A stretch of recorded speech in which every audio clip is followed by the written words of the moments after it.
Who are the top contenders at 157 pounds? That's the question. And this is a weight that's gone through quite a change in perception from the beginning of the year to right now.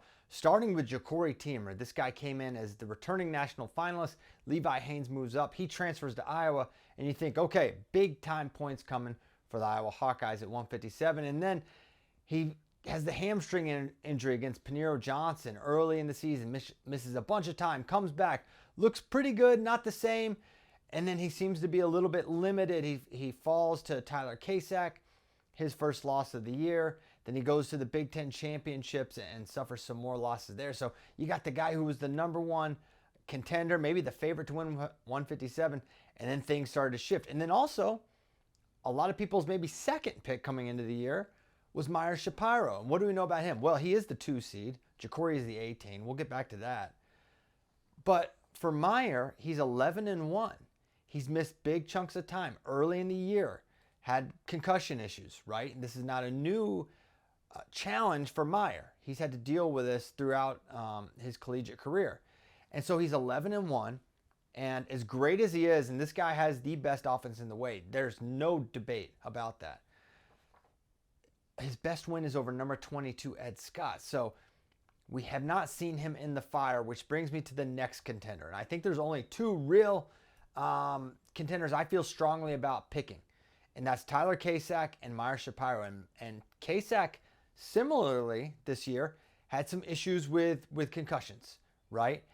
But what we have with Tyler that we don't have with Meyer and don't have with Ja'Cory is that since he's returned, he's looked as good as ever. And this kid just won the Big Ten championships. He had to beat a very tough Brandon Cannon. He looked good in his semifinal round.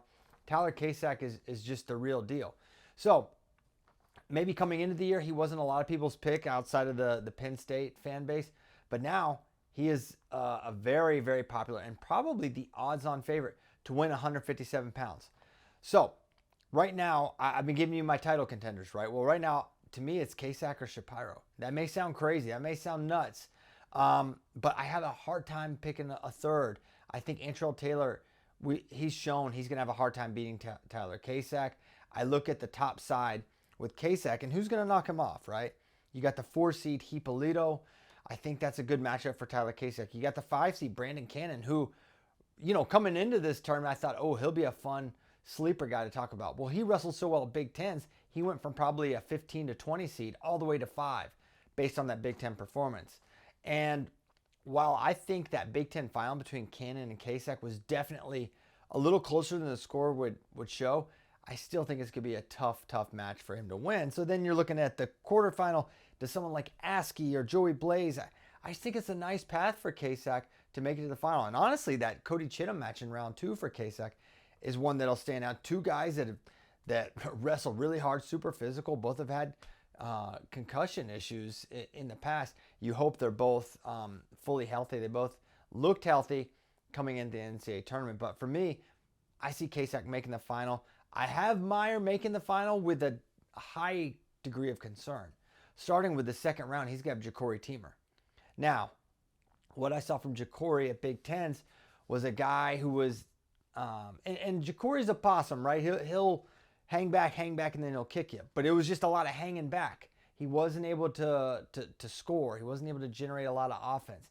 And more than anything, his counter-reliant style seemed to be, I won't say figured out, but I'll say less effective than the past. Guys were getting his legs and they were able to finish. That's new. That's rare. That's something we hadn't seen. We watched him lose to Ethan Miller, right, in a 2-1 tighter match. So I don't have confidence right now that Ja'Cory is Ja'Cory, right? It's no slight to what he can be. We're evaluating based on what is, and what is, it doesn't appear to be improving at a rate fast enough to say, yeah, Ja'Cory's going to beat Meyer Shapiro. He's going to go on and win a title. I'm just not there. If you are, if you believe, I don't think you're crazy, right? I'm just not there personally.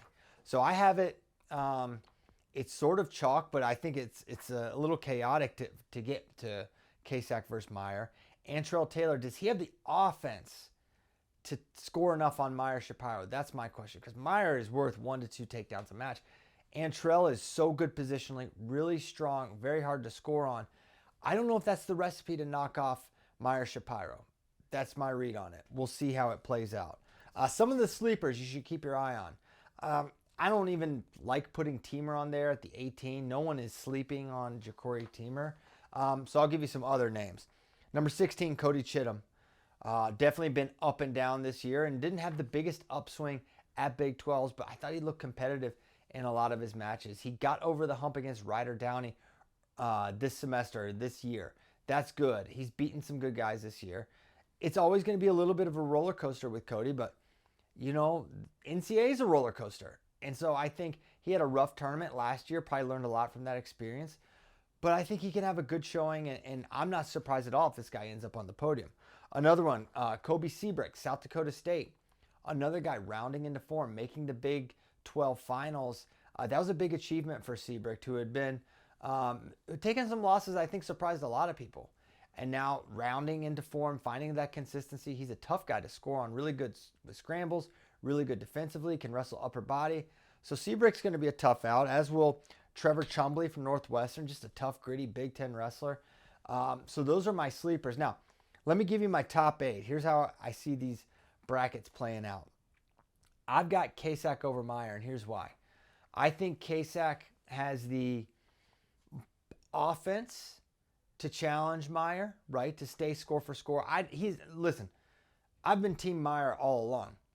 And Meyer's offense is better than anyone's at this weight, including Tyler Kasak. The guy can attack with incredible proficiency, both sides, right? He can ride, he can turn. He's kind of everything. 7 minutes of Tyler Kasak, that's where it gives me concern. Meyer not having yet navigated a field even close to this in his collegiate career. Let's think about that. Tyler's won a Big Ten title. Meyer, he didn't know Vegas this year, right? Didn't win Vegas the year before, didn't win NCAAs last year. EIWAs and Ivies, those are just not conferences that have the requisite challenges to kind of prepare you for this. And that could help Meyer, right? Because he's going to be super fresh and feeling good. But there's two sides to that coin. I just think Tyler's just so battle tested. 7 minutes. I think he can ride Meyer. That's been an issue at times for Meyer, getting off the bottom. And I think 7 minutes of Tyler Kasak are ultimately what's the difference. But I fully expect Meyer to have his moment in this match and in other matches. I think he gets takedowns against just about everyone in the country, including Tyler Kasak. But I see him getting the win. Would not be shocked at all. This is one of my least confident NCAA title picks. Third place, I've got Ryder Downey beating Antrell Taylor. Now for Downey, I have him wrestling all the way from the round of 12 all the way back for third place, because I have Downey losing to Antrell Taylor and then beating Cody Chittum, who they've gone back and forth. So that's a coin flip match probably for Downey and Chittum in that round of 12. I've got him beating Caleb Fish, Brandon Cannon, and then Antrell Taylor for third place. Those two have gone back and forth this year. I think they're going to go back and forth at this tournament. Just my read on things. And then for fifth place, I've got Brandon Cannon over Tommy Askey. I've got, in the 7th place match, Caleb Fish over Ethan Miller. And here's my round of 12. I have Miller over Hippolito. Hippolito is a 4 seed, and so maybe I don't think that's an upset, though, guys. I really don't. I think Miller may be a tougher matchup. I think he can listen. Hippolito on an athletic standpoint is kind of head and shoulders above a lot of guys at this weight class. But I think Miller's going to be able to stand there and match him physically. I think the mat could be a factor here. This is an upset, slight on paper. It's big on seed, but not on paper. I think these two that's a razor's edge type of match. I have Askey beating Seabrick in the round of 12.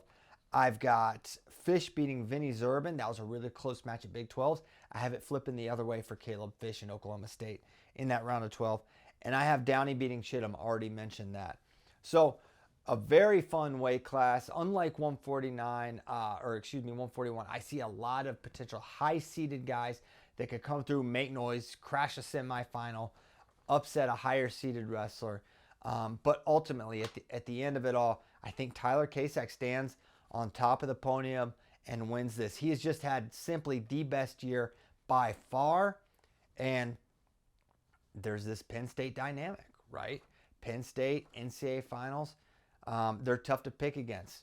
But Meyer is one of those guys that has the pedigree to kind of buck the trend as well. That's why it's so, you can hear almost in my rhetoric here, I'm sort of wavering, but I'm sticking with Tyler Kasich, my NCAA champion pick. Who do you have bringing home the gold at 157? Let me know your top 8. Put it in the comments. Thanks for listening.